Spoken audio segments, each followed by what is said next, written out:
Everybody, आज मैं आपको बताऊंगी क्लास 10 के चैप्टर क्वाड्रेटिक इक्वेशन के बारे में। क्वाड्रेटिक इक्वेशन एक ऐसा इक्वेशन होता है जहाँ पे वेरिएबल की हाईएस्ट पावर जो होती है वो हमारी 2 होती है। मैंने आपको पॉलिनोमियल के चैप्टर में पहले ही बता दिया था कि हम रूट्स कैसे निकाल सकते हैं। रूट्स क्या होता है? रूट्स सोल्यूशन की तरह ही होता है। जैसे कि सोल्यूशन क्या होता है? सोल्यूशन एक्स की या फिर वेरिएबल की ऐसी वैल्यू होती है जो एलएचएस और आरएचएस को बराबर कर दे, इक्वल कर दे। वैसे ही रूट्स होते हैं क्वाड्रेटिक इक्वेशन में, जो दो ही होते हैं, जो कि वेरिएबल की वो वैल्यू होती है जो सेटिस्फाई कर देता है, एलएचएस और आरएचएस को बराबर कर देता है। तो मैंने आपको मिडिल टर्म स्प्लिटिंग से ही सिखा दिया कि कैसे सोल्यूशन निकालते हैं। वैसे ही अब मैं दूसरे तरीके के बारे में आज आपको बताऊंगी, जो कि है हमारा क्वाड्रेटिक फॉर्मूला के थ्रू।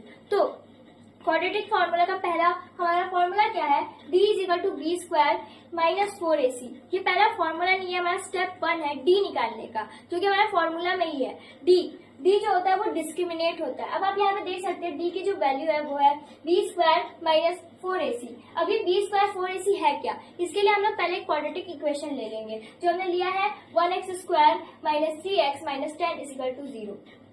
तो अब क्या है कि यहाँ पे हमारा जो x² के साथ लगा हुआ है वो है हमारे a की वैल्यू, जो कि है 1। जो x के साथ लगा हुआ है वो हमारी b की वैल्यू है, जो कि है हमारी -3, और c के साथ जो लगा है, जो कि है कांस्टेंट वैल्यू, वो हो गया हमारा -10। तो ये है हमारा a b c का जो है वैल्यू है। अब हम यहाँ पे सारे वैल्यूज को पुट कर देंगे। तो यहाँ पे लिखेंगे हम b की वैल्यू है हमारा -3 का जब स्क्वायर करेंगे तो -9 कट जाएगा और 9 आ जाएगा। फिर हम लोगों को -4 into AC करना है, तो हम क्या करेंगे, यहाँ पे माइनस का साइन लगाएंगे या ब्रैकेट लगाएंगे। फिर लिखेंगे 4 into A है हमारा 1, तो यहाँ सिंपली 1 लिख देंगे। फिर इंटू -10। जब 4 into 1 होगा तो हो जाएगा 4, और -10 के साथ हो जाएगा तो -40 माइनस क्या हो जाएगा हमारा +40। तो d की वैल्यू जो हो जाएगी हमारे 49 आ जाएगी। अब मैं आपको d के बारे में बताऊंगी एक चीज, कि अगर d की वैल्यू जो भी आ रही है अगर वो पॉजिटिव है तो जो हमारा रूट्स होगा वो रियल नंबर होगा, और साथ ही साथ जो रूट्स निकलेंगे, 2 रूट्स, वो हमारे अलग अलग होंगे, मतलब कि डिस्टिंक्ट होंगे। और अगर यही d जो है हमारा उसकी वैल्यू 0 आ जाती तो वो क्या होता है कि जो हमारे रूट्स निकलेंगे वो दोनों ही इक्वल होते।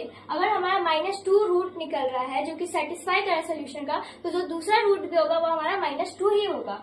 और अगर d की वैल्यू नेगेटिव में आ रही है तो जो हमारा रूट्स होगा वो रियल नंबर नहीं होगा, मतलब कि वो इमेजिनरी नंबर होगा।